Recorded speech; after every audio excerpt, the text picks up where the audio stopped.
Oke hello everyone, welcome to Analysis dan update lagi seputar koin kripto. Dan di video kali ini kita bakal bahas seputar salah satu meme koin yang teman-teman banyak banget request lewat kolom komen pada beberapa postingan video saya sebelumnya. Dan nggak lain nggak bukan adalah meme koin Popcat nih teman-teman.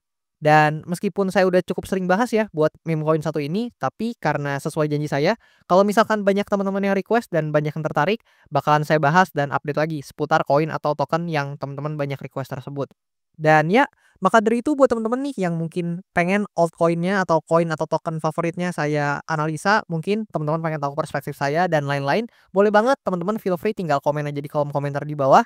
Dan nanti kayak biasa kalau misalkan banyak yang tertarik atau banyak yang mau juga nih untuk koin atau token tersebut dibahas, bakalan saya bahas di video-video ke depan teman-teman. Dan saya akan usahakan buat bahas cepatnya. Dan oke, sebelum video ini saya lanjutin lebih jauh juga tentu kayak biasa ya, disclaimer dulu bahwasannya video ini sama sekali nggak bermaksud buat mengajak teman-teman semua menjual ataupun membeli aset tertentu dan juga sama sekali nggak bermaksud buat mempromosikan aset tertentu. So always do your own research karena this is not financial advice. Dan pertama-tama kayak biasa kita akan coba ngintip dulu nih dari segi market cap atau kapitalisasi pasarnya. Di mana di sini saya udah sortir ya dari sektor memes. Dan kalau kita slide ke bawah, nah, lebih kurang buat Popcat ada di posisi ke-171 ya per video ini saya record, dan tentu sangat mungkin berubah di kemudian hari, bisa naik maupun turun bergantung dengan harganya tentunya.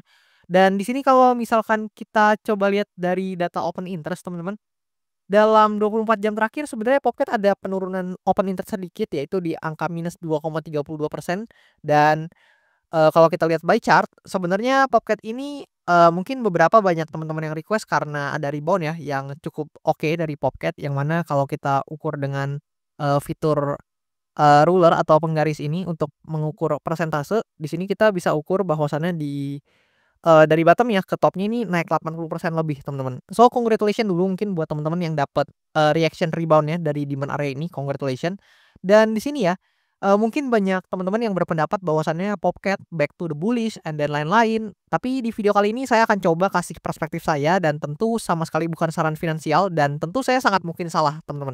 Dan maka dari itu kalau teman-teman mau kritisi dan juga teman-teman punya pendapat lain itu sangat diperbolehkan buat diskusi di kolom komentar di bawah dan tentu saya sangat terbuka atas masukan teman-teman semuanya.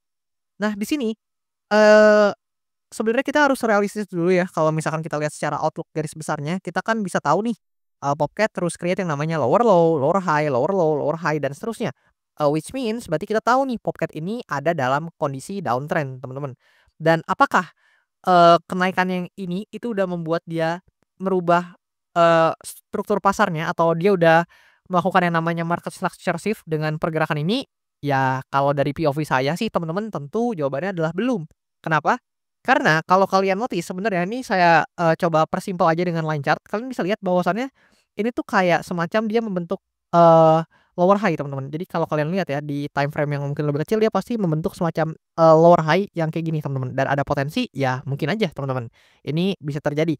Tapi saya nggak mau ke situ dulu, kita akan coba bahas dulu dari, secara garis besarnya ya, di mana kalian bisa lihat di sini ada penurunan yang memang, signifikan ya, yang mana saya udah sering kasih tahu ke teman-teman, kalian bisa bandingin nih compare penurunannya sama penguatannya, di mana penurunannya impulsif, penguatannya korektif, penurunannya impulsif, penguatannya korektif. Berarti itu, adalah salah satu atau itu adalah ciri dari downtrend teman-teman, salah satu ciri dari tren yang sedang mengalami penurunan gitu. Dan di sini kalau kita coba lihat ya dari chart jangka pendeknya, maka kita bisa coba, mencari titik-titik, di bagian, lower high-nya, di mana kalau kita coba gunakan Fibonacci, kita tarik dari sini ke bawah tapi saya perlebar. Nah, lebih kurang kayak gini. Kita tahu bahwasannya ini itu ada di kisaran area, ini teman-teman. Jadi dia ada di range area ini, dia ada rebound, ya deket-deket area 0,5 lah ya dari Fibonacci-nya. Dan kalau kita gunakan cara yang sama ke posisi yang sekarang, maka kita bisa lihat nih kayak gini. Nah, lebih kurang kayak gini dan kita bisa lihat di sini, dia sekarang sedang testing di range yang ini teman-teman, yaitu range di antara 0,786 dan juga range di golden ratio-nya, yaitu di 0,618 ya teman-teman.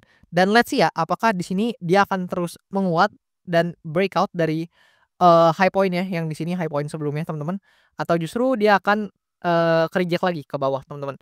Di mana jika dia ternyata berhasil breakout nih dari sini dan juga dia bisa breakout high point-nya, let's say dia bisa, kayak gini teman-teman, maka ada potensi ya dia dalam jangka waktu dekat hingga menengah ini Popcat bisa aja testing kembali ke supply area-nya atau resistance-nya yang ada di sini.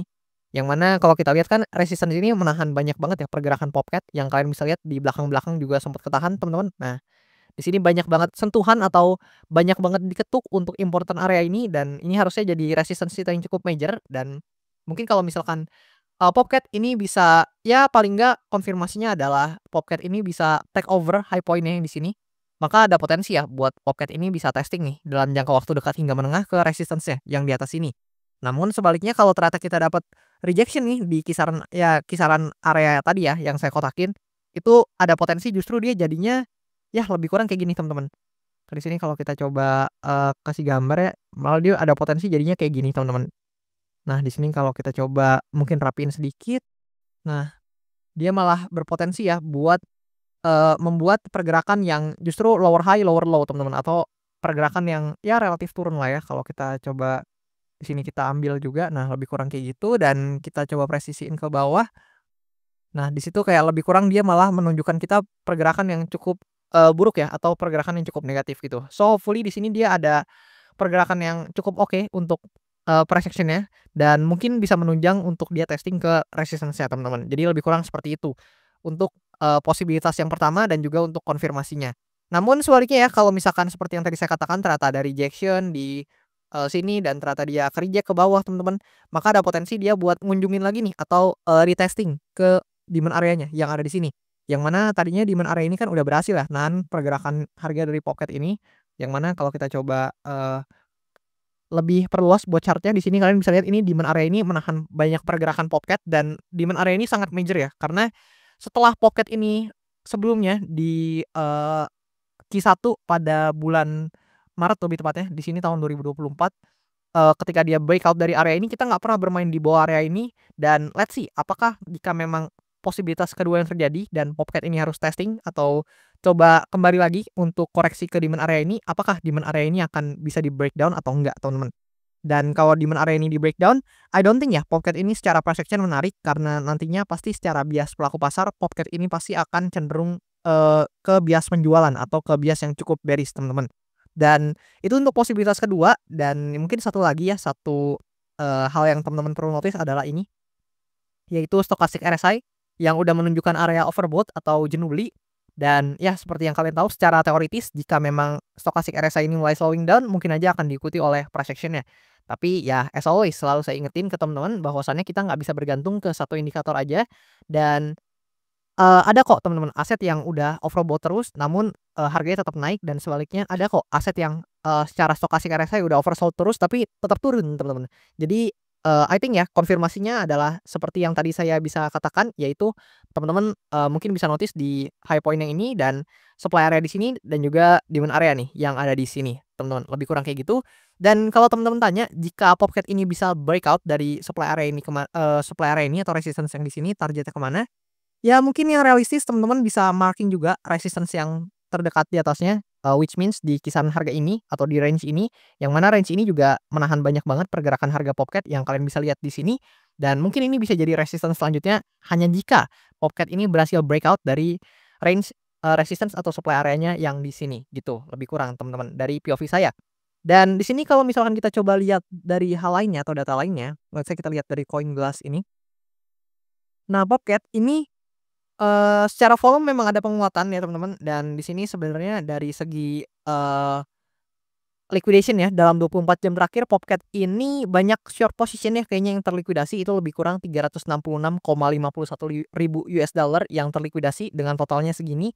Dan ya wajar aja didominasi short position karena ya harganya lagi rebound teman-teman dan mungkin banyak orang yang kena short squeeze dan mungkin dia ambil posisi short dengan leverage yang tidak terkontrol dan akhirnya harus terlikuidasi teman-teman kayak gitu. Jadi teman-teman be aware juga jangan pakai tools-tools yang teman-teman mungkin nggak ngerti dan juga buat teman-teman yang mungkin transaction dengan leverage, ya mungkin, bisa di-manage lah sedemikian rupa buat portofolionya karena ya kalian tahu sendiri portofolio itu ngembanginnya susah, tapi kalau kalian greedy mungkin kalian sembarangan itu bisa aja lenyap dalam, waktu yang tidak lama teman-teman. Jadi teman-teman harus, be aware dan harus hati-hati ketika menggunakan tools-tools seperti leverage dan lain-lain gitu ya. Dan di sini kalau terakhir kita coba lihat dari analytic-nya, mungkin di sini kalau kita coba intip ya, ya di bulan Maret, ini udah di penghujung bulan Maret sebenarnya, dan Popcat masih menunjukkan return yang negatif yaitu -11,1% di bulan Maret ini dengan total minus di Q1 ini average minusnya di angka -65,9% ya. Jadi Popcat sebenarnya salah satu aset yang cukup tidak perform di Q1 ini, tapi ya mungkin ini karena udah di penghujung juga, mungkin paling, tidak Popcat ini kita lihat nih apakah return-nya bisa berubah jadi hijau atau justru malah bakalan stay di return yang negatif. Tapi apapun itu saya lebih penasaran ke kuartal mendua mendatang atau kuartal kedua mendatang ya lebih tepatnya. Apakah Popcat ini bisa perform di kuartal 2 mendatang lebih tepatnya di bulan April sampai Juni 2025 atau justru bakal mengikuti jejak sebelumnya nih di Q1 2025 yang mana return-nya cenderung bearish teman-teman. Coba kalian kasih pendapat kalian di kolom komentar di bawah seputar Popcat ini. Dan jangan lupa buat kalian yang mau request analisa koin bisa dengan langsung aja komen di kolom komentar di bawah, atau buat teman-teman yang mau support saya juga boleh banget requestnya lewat, link traktir ya yang tertera di bio account TikTok dan Instagram saya atau di link yang tertera pada description di channel YouTube saya juga ada teman-teman. Dan oke, lebih kurang kayak gitu, thank you banget buat teman-teman semua yang udah nonton dan jangan lupa juga buat follow Instagram account saya nih dan, sesimpel username-nya di sini tertera di sini ya, kalian bisa lihat sendiri buat username-nya. Dan ya gitu aja seputar Pocket, thank you banget dan sampai jumpa di video-video selanjutnya.